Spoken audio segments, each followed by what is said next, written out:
आप सबों का गेट नॉलेज एफसीसी चैनल में स्वागत है मेरे प्यारे साथियों। आज हम फिर से यानी मैथ ऑब्जेक्टिव क्वेश्चन लेकर आया हूं जो चैप्टर नंबर 1 वास्तविक संख्या का ये तीसरा वीडियो है। तीसरा वीडियो आप लोगों के सामने लेकर आया हूं मेरे प्यारे साथियों। इस तरह से आपका वीडियो बनता जाएगा और जब तक ये चैप्टर पूरा एंड नहीं हो जाएगा तब तक हम दूसरे चैप्टर पर नहीं जाएंगे।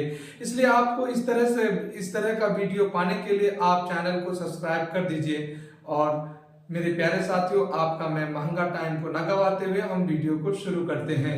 तो मेरा टॉपिक है मेरे प्यारे साथियों, यहाँ लिखा हुआ दिखता होगा चैप्टर 1 और वास्तविक संख्या यानी रियल नंबर। ये कितना कौन सा वीडियो है? तो तीसरा नंबर का वीडियो है यानी पार्ट 3 है। पार्ट 1 पार्ट 2 मैं बना चुका हूं। जिन्होंने नहीं देखा है तो वो मेरे यूट्यूब चैनल में जा करके देख सकते हैं और ये पार्ट 3 है। तो एक एक पार्ट में मैं 10 क्वेश्चन लेकर हाजिर आ रहा हूं। इसी तरह से 10-10 क्वेश्चन लेकर हाजिर आता रहूंगा और जब तक आपका सिलेबस खत्म नहीं होता है तब तक मैं नहीं छोड़ूंगा। और इस वीडियो के देखने से आपका ये लाभ होगा कि आप अच्छा से अच्छा मार्क्स को अचीव कर सकते हैं। तो मेरे प्यारे साथियों, यहाँ देख सकते हैं आपका फर्स्ट क्वेश्चन है, सबसे छोटी भाज्य संख्या और सबसे छोटी अभाज्य संख्या का मौसो क्या होगा। यानी फर्स्ट क्वेश्चन है सबसे छोटी भाज्य संख्या और सबसे छोटी अभाज्य संख्या। तो भाज्य संख्या और अभाज्य संख्या क्या है? तो भाज्य संख्या उसे कहते हैं एक से वह बड़ी संख्या जो स्वयं और एक के अलावा किसी अन्य संख्या से कट जाए उसे भाज्य संख्या कहेंगे। और जो स्वयं और एक के अलावा किसी और से ना कटे उसे हम कहेंगे ना कटे उसको कहेंगे भाज्य, और जो कट जाए उसको कहेंगे अभाज्य, और जो कट जाए उसे कहेंगे भाज्य संख्या। यानी वह एक से वह बड़ी संख्या है जो स्वयं और एक के अलावा किसी से कट जाएगा, तीसरी संख्या से कट जाएगा, एक और स्वयं के अलावा, तो वो कहलाएगा भाज्य संख्या। जो एक और स्वयं के अलावा किसी से ना कटे वो कहलाएगा अभाज्य संख्या। तो यहाँ आप देख सकते हैं सबसे छोटी भाज्य संख्या कौन होगा? तो भाज्य संख्या होगा आपका, एक तो लेना नहीं है, 2। ये क्या है? भाज्य या अभाज्य है। तो हम देखेंगे 2 से कटता है यानी स्वयं से कटा, और 1 से कटा यानी ये अभाज्य। यहाँ क्या कहा? तो सबसे छोटी भाज्य संख्या, तो भाज्य संख्या हम 3 क्या है? 3 से कटेगा और 1 से कटेगा और किसी से नहीं कटेगा तो ये भाज्य नहीं हुआ, यानी 4 सबसे छोटी भाज्य संख्या और सबसे छोटी अभाज्य संख्या। तो सबसे छोटी अभाज्य संख्या कितना है? 2 ही सबसे छोटी अभाज्य संख्या है जो 2 से और 1 से कटता, किसी से नहीं कटता, अभाज्य संख्या। तो कहा है इन दोनों का मौसो।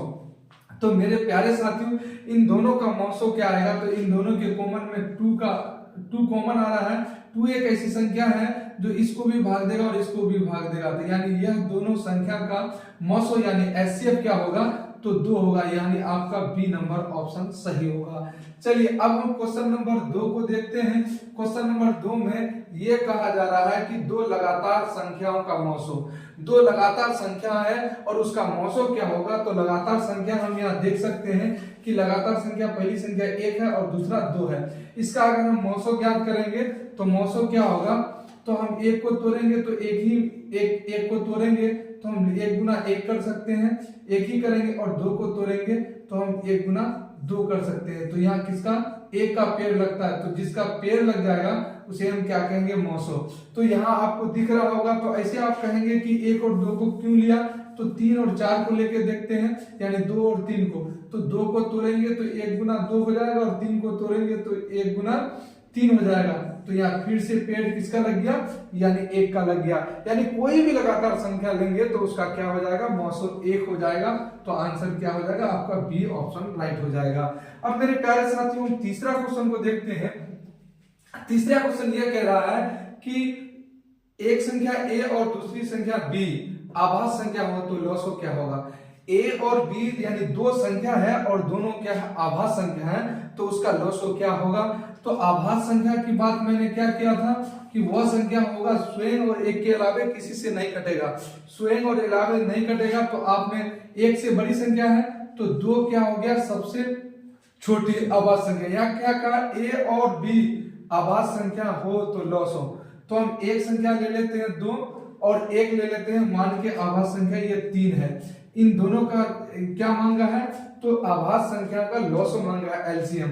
तो ये संख्या किसी से कॉमन नहीं आएगा, तो इसको हम लोग क्या करेंगे, डायरेक्ट गुना करेंगे, तो 3 दूनी क्या हो जाएगा, यहाँ पर 6 हो जाएगा। ए और बी अभाज्य संख्या, ए और बी जब अभाज्य संख्या है तो अभाज्य संख्या क्या करते हैं, दोनों अभाज्य संख्या को हम गुना कर देते हैं, उसका एलसीएम निकल आता है। उसी तरह से ए एक संख्या एक बी है, तो ये दोनों का क्या हो जाएगा, मल्टीपल, इसका लॉस हो जाएगा। तो मल्टीपल कहाँ दिया हुआ है, तो यहाँ देखते हैं ऑप्शन सी में, ए में ए दिया हुआ, बी में बी और सी में ए गुना बी यानी ए बी।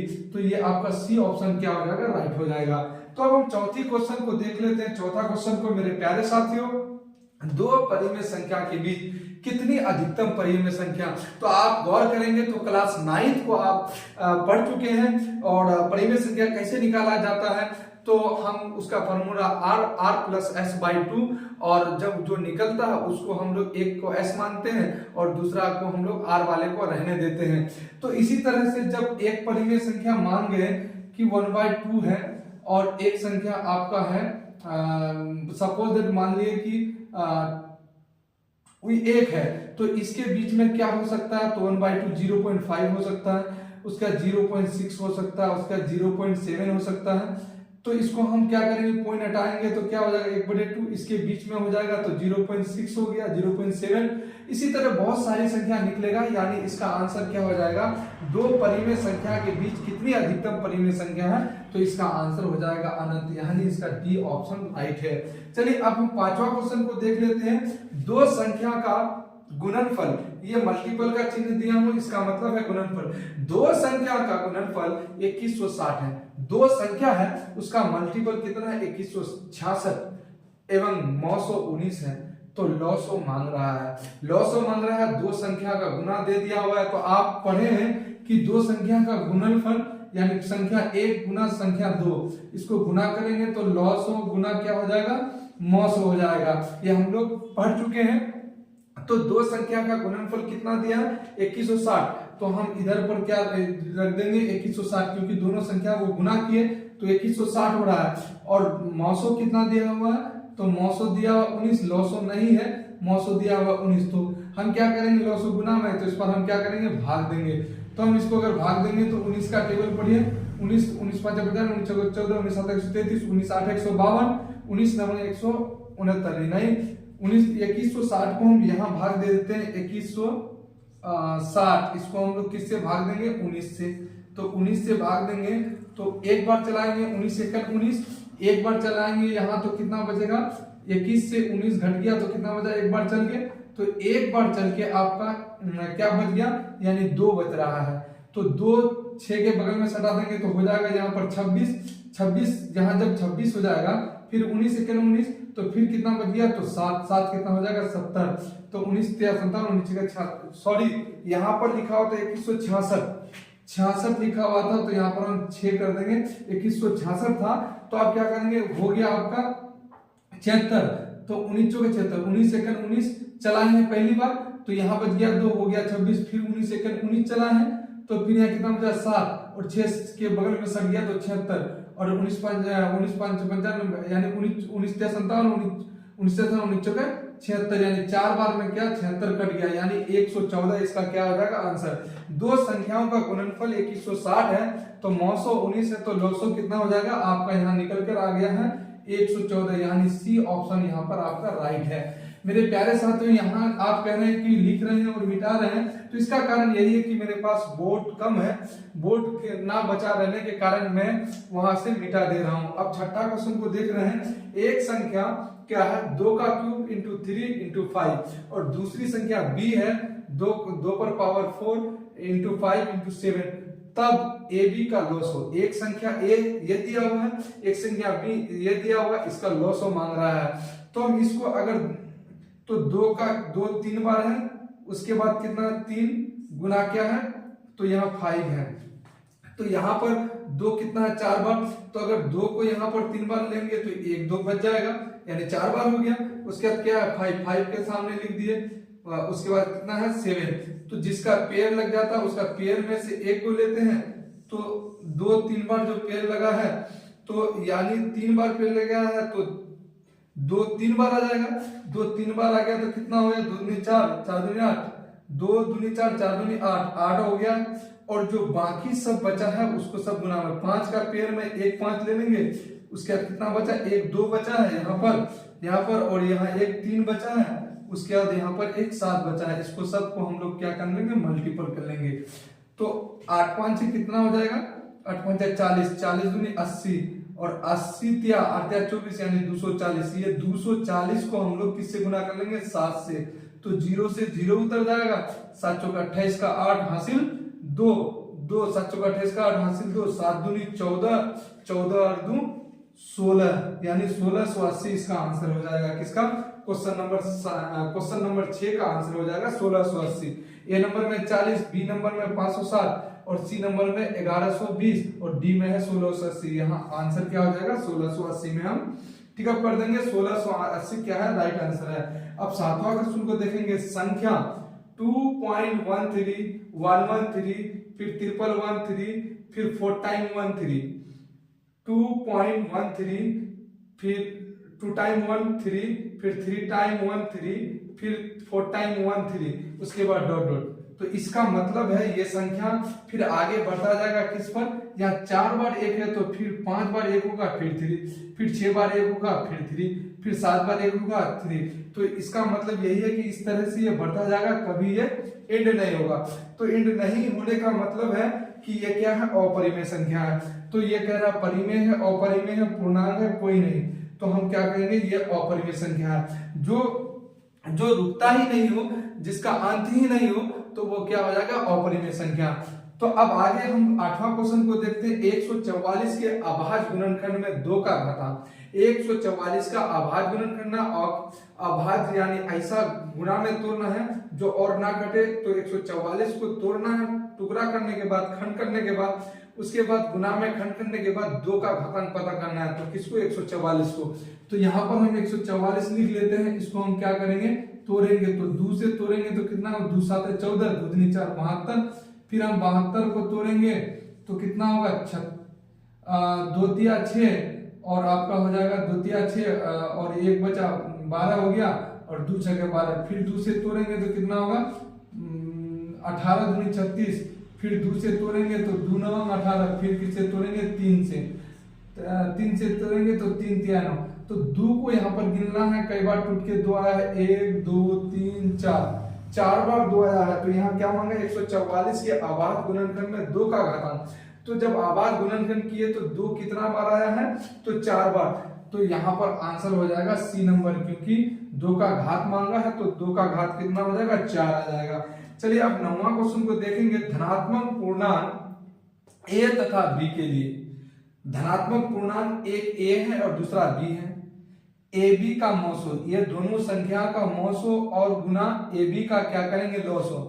तो 2 संख्या दिया है उसका मौसो और लौसो को गुना करेंगे तो क्या आएगा। हम लोग बखूबी पढ़ चुके हैं कि 2 संख्या का गुणनफल बराबर 2 संख्या का मौसो और लौसो को गुना करेंगे तो वो दोनों संख्या का गुना के बराबर होगा। तो दोनों संख्या कौन है, तो एक संख्या यहाँ पर कहा है ए और दूसरा कहा है बी। तो इन दोनों का गुणनफल क्या हो जाएगा, आंसर हो जाएगा। यानी धनात्मक पूर्णांक ए तथा बी के लिए ए बी का मौसो गुना करेंगे ए बी का लौसो। तो कह रहा है कि दोनों को गुना करेंगे तो किसके बराबर होगा, तो ये ए बी यानी दोनों संख्या के गुना के बराबर होगा, क्योंकि हम पढ़ चुके हैं 2 संख्या का गुणनफल बराबर एचसीएफ इंटू एलसीएम। तो एचसीएफ इंटू एलसीएम करेंगे तो दोनों संख्या का गुना होगा। तो ए बी गुना में होगा, ए बी गुना में कहाँ है, तो सी नंबर में यहाँ देख सकते हैं, ये सी आपका राइट हो जाएगा। अब हम देखेंगे 10वां नंबर। पी और क्यू 2 आभाज्य संख्या है। पी एक आभाज्य संख्या है और ये क्या है, क्यू एक आभाज्य संख्या है। इस क्वेश्चन को 10वां क्वेश्चन को देखेंगे तो एक पी आभाज्य संख्या है और क्यू 2 आभाज्य संख्या है। तो मौसो क्या होगा, 2 आभाज्य संख्या का यहाँ मौसो पूछा है। तो मेरे प्यारे साथियों, जब 2 आभाज्य संख्या जो वो किसी से कटेगा ही नहीं, आभाज्य संख्या स्वयं और एक के अलावा किसी से नहीं कटेगा। मान गए कि एक आभाज्य संख्या 2 है और एक आभाज्य संख्या आपको 3 ले ली, ये ऐसी दोनों संख्या है जो क्या हो जाएगा कि यह 2 से कटेगा और 1 से, और ये 3 से कटेगा और 1 से। तो ये आभाज्य संख्या, तो 2 आभाज्य संख्या का मौसो मांगा है। तो 2 आभाज्य संख्या को कभी तोड़ेंगे तो 2 को तोड़ेंगे तो 1 गुना 2 लिखेंगे, 3 को तोड़ेंगे तो 1 गुना 3 लिखेंगे। तो हमेशा क्या होगा, एक का पेड़ लग जाएगा, जिसका पेड़ लग जाएगा वही एचसीएफ कहलाएगा, बाकी को छोड़ देना है। बाकी को छोड़ देंगे तो यहाँ एचसीएफ कितना होगा, एक। तो कभी भी दो आवाज संख्या का क्या पूछे, मौसो पूछे, तो उसका क्या हो जाएगा, एक हो जाएगा आंसर। दो आवाज संख्या का मौसो आंसर क्या हो जाएगा आपका, दो आवाज संख्या का मौसो आपका एक हो जाएगा। तो मेरे प्यारे साथियों, ये वीडियो अगर आप लोगों को अच्छा लगा हो तो वीडियो को लाइक एंड शेयर और चैनल को सब्सक्राइब जरूर करें। तो मेरे प्यारे साथियों, इस यहीं तक आज हम बंद करते हैं, और नेक्स्ट वीडियो में फिर से हम 10 क्वेश्चन लेकर के आएंगे प्रश्नावली math objective class 10th math objective प्रश्नावली। आपका होगा चैप्टर होगा आपका वास्तविक संख्या। इसी तरह से आप इस चैप्टर को हम लोग खत्म करेंगे, फिर द्विघात में जाएंगे यानी दूसरा चैप्टर में जाएंगे। तो इसके लिए अब हमको दीजिए इजाजत। Thank you.